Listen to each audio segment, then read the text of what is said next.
Hello, my name is Tej van Pettinger. I studied PPE at Lady Margaret Hall, Oxford from 1995 to 1999. I very much enjoyed the academic part of PPE. There's a huge range of different subjects that you can study, and especially in the second and third year where you can specialise in your areas of interest. It was a very rewarding experience.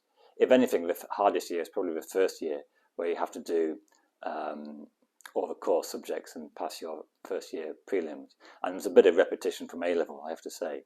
But anyway, overall, it was a really rewarding course. And it set me up quite well. I taught economics, then set up an economics website.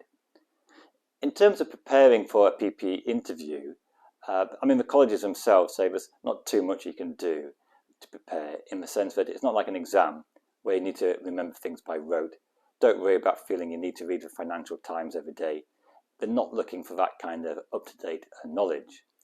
What we are looking for is things such as, can you think on your feet? What is your logic like? Are you able to talk about an issue in an interesting and engaged way? Can you see more than one point of view? Can you see the nuance and both sides of an argument? Do you come across as a student who will be interested and engaging to teach? Can you respond to information that they give you? So these are some of the things they'll be looking to see. And I always boil it down to, the person interviewing you, they're going to be teaching for the next 2 or 3 years. Will it be a rewarding experience to have you? So often, interest and intelligence make a big contribution, because that's a kind of student that the professors are going to want to have. So whilst you can't prepare too much into detail, because it's not like revising for an exam, there can be benefits to having a run through, because it can be a slightly nerve-wracking experience, even a mock interview.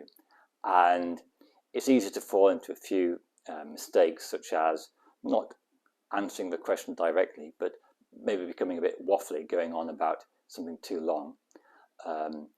Maybe an inability to be aware of two sides of a question, just give one side.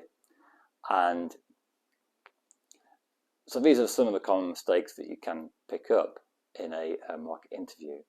So the ones that I offer, try to test a range of things. Maybe some logic questions, interpreting data, graphs. Also kind of more common questions like, should justice be strict or based on utilitarian principles? Maybe a topical issue like, what's the significance of virtual signaling and wokeism for modern politics? So there's a whole range of questions that they will ask. It is hard to predict the questions that they will ask you in the interview. They purposely don't want you to be preparing.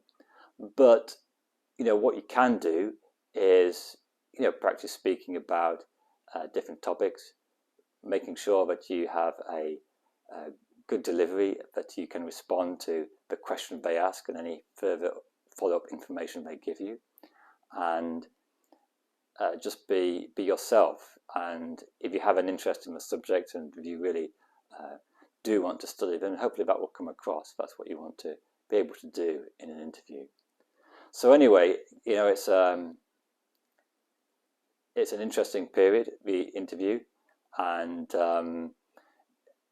it can range from a very easy to very hard. But it is important to bear in mind that what counts is how you do relatively to other people. So if you get a very hard interview, then it's likely to be the same to other people as well. So, going back to my own experience, I do remember philosophy very difficult, but everyone else found it difficult too.